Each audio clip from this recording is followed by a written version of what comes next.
So Lindsay, let's talk a little bit about some of the principles of design. There's a lot out there. There's 150 plus, in fact.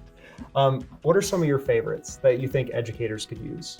Sure. Yeah, this book is great. This is our course is it's not required, but it refers back to this quite a bit. Definitely encouraged. Yeah. So the law called KISS, which means keep it simple, stupid, is my favorite. It might sound a little bit silly, but it's really helpful just to think about, oh, why am I making this so complicated? How can I hone this in? And that will help you with accessibility, with being concise. It really covers everything in UX to go back to how do I keep this simple? And the stupid part there is kind of a joke, but it's just saying, like, we're humans and sometimes we seem to make things harder than they need to be. So let's bring it back.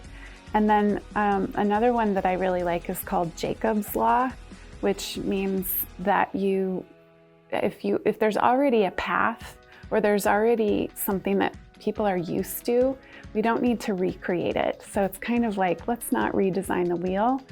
So for example, on a website, people are often used to a button as a place where they know they can click, or a navigation menu. So those are design elements that should be included in every website if we want people to be able to use them quickly. And that can relate to the classroom as well. There are certain routines and activities throughout the day, and even communication with students and with families, that if you keep them consistent and maybe even based on how they've experienced them in the past, it's going to be easier for them to use and access. What about you? Yeah, a great example of that I want to throw out is the StudySync blasts. So StudySync is an English language arts curriculum, and in it they have these opportunities called blasts, where it's set up exactly like you're tweeting something. So it's already a format students are familiar with, right? That idea of like tweeting out a response to someone else, and now about literature and all that stuff. I love that. That's so cool. And it's fun, isn't it? Yeah, and it's something they're familiar with already, so it takes that barrier down from saying, okay, we're going to have an online discussion. Right. Cool. What about you? Are there other laws, principles of design that you like? Yeah, I think two of the ones that are perhaps some more straightforward ones that I'm really passionate about, and I think I struggle with them still, are hierarchy and alignment. So this can be something like, this can be designing for even just a Microsoft Word document, but it can apply more broadly too. So hierarchy is simply having boxes within boxes, is the easiest way to put it. If you go into like your kitchen or something, you're probably going to have a spice drawer. And within that spice drawer, it might be organized even further. The ones you use less, probably to the back. The ones you use more, probably to the front.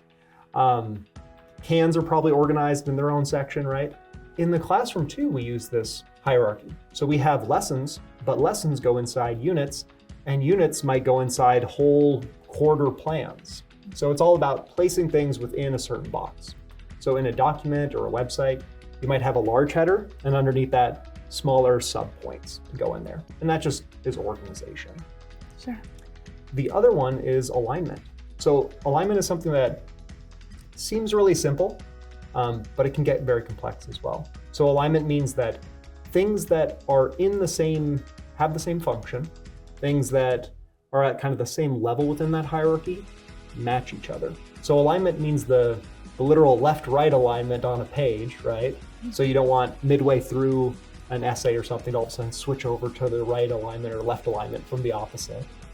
But it also means that things are all consistent throughout.